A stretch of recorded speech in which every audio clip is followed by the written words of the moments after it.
আজকে বানাবো নিরামিষ পটলের দোলমা। পটলের দোলমা বানানোর জন্য প্রথমেই আমি কড়াইতে পরিমাণ মতো সরষের তেল ঢেলে নিয়েছি। এরপরে একে একে আমি বিচি ছাড়িয়ে রাখা প্রত্যেকটা পটল ভেজে নেব।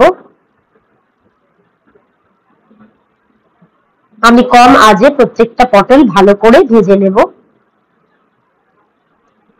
পটল ভাজা হয়ে গেছে, এবার আমি সমস্ত পটলগুলো তুলে নিচ্ছি।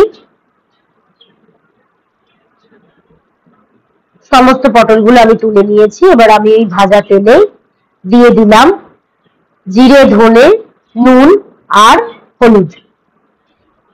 সমস্ত কিছু দিয়ে ভালো করে কষিয়ে নিয়ে দিয়ে দিলাম পনিরটা।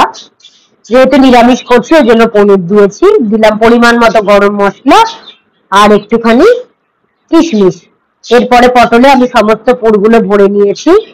কড়াইতে পরিমাণ মতো তেল ঢেলে তাতে দিয়ে দিয়েছি জিরে ফোড়ন। এবার দিয়ে দিলাম আদা, ধনে, জিরে গুঁড়ো। সমস্ত কিছু দিয়ে আমি ভালো করে কষিয়ে নিয়ে দিয়ে দিচ্ছি হলুদ গুঁড়ো পরিমাণ মতো, লঙ্কা গুঁড়ো। সবকিছু দিয়ে আমি আবারও ভালো করে কিছুক্ষণ কষিয়ে নেব। কষে আসলে দিয়ে দিচ্ছি কাজু, চারমগজ বাটা। এরপরে আরেকটু কষিয়ে নিয়ে দিয়ে দিলাম টক দইয়ের পেস্ট। টক দইয়ের পেস্ট দিয়ে আবারও খানিকক্ষণ ভালো করে কষিয়ে নেওয়ার পর দিয়ে দেব পরিমাণ মতো জল। পরিমাণ মতো জল দিয়ে সমস্ত পটলগুলো আমি এক এক করে ছেড়ে দিচ্ছি।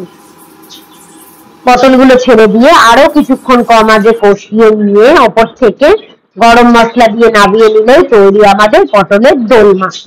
ভিডিওটা ভালো লাগলে অবশ্যই সাবস্ক্রাইব করে পাশে থাকবেন। ধন্যবাদ।